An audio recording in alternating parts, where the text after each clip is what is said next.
ఈ సృష్టిలో అందరికంటే గొప్పవారు ఎవరో మీకు తెలుసా? తెలుసుకోవాలంటే ఈ వీడియోని చివరి వరకు చూడండి. ఒకరోజు పరమశివుని నామస్మరణలో మునిగిపోయిన బసవన్న వద్దకు ఒక యువ శిష్యుడు వచ్చాడు. వినయంగా నమస్కరించి, గురుదేవా, ఈ సృష్టిలో అందరికంటే గొప్పవారెవరు అని అడిగాడు. బసవన్న చిరునవ్వు నవ్వి, నాయనా, సమాధానం ఒక్క మాటలో చెప్తే నీకు అర్థం కాదు.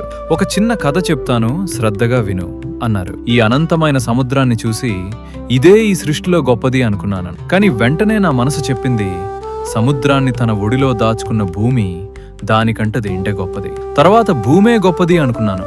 మళ్ళీ నా మనసు ఆ భూమిని 1000 పడగలపై మోసే ఆదిశేషుడింకా గొప్పవాడు అయితే ఆదిశేషుడే గొప్పవాడా అని ఆలోచించాను. కాని ఆయన భూమిని మోసి అలసిపోయినప్పుడు శక్తి కోసం జగన్మాత పార్వతిని ఆశ్రయించేవాడు, ఆ శక్తిని ప్రసాదించే తల్లే గొప్పదని దాని అర్థమైంది. అయితే పార్వతీదేవియే గొప్పదా అనుకున్నాను. కాదు, తనలో సగభాగాన్ని ఆమెకిచ్చి అర్ధనారీశ్వరుడిగా వెలిగే పరమశివుడే గొప్పవాడు. అప్పుడు ఇక సందేహమే లేదు, పరమశివుడే అందరికంటే గొప్ప అని భావించాను. ఒక క్షణంలోనే పరమశివుడు నా హృదయంలో ఒక సత్యాన్ని తెలియజేశాడు. శివపార్వతులను తన హృదయంలో మోసే ఆ భక్తుని మనసే ఈ సృష్టిలో అన్నిటికంటే గొప్పది. బసవన్న భక్తి పారవశ్యంలో మునిగిపోయాడు.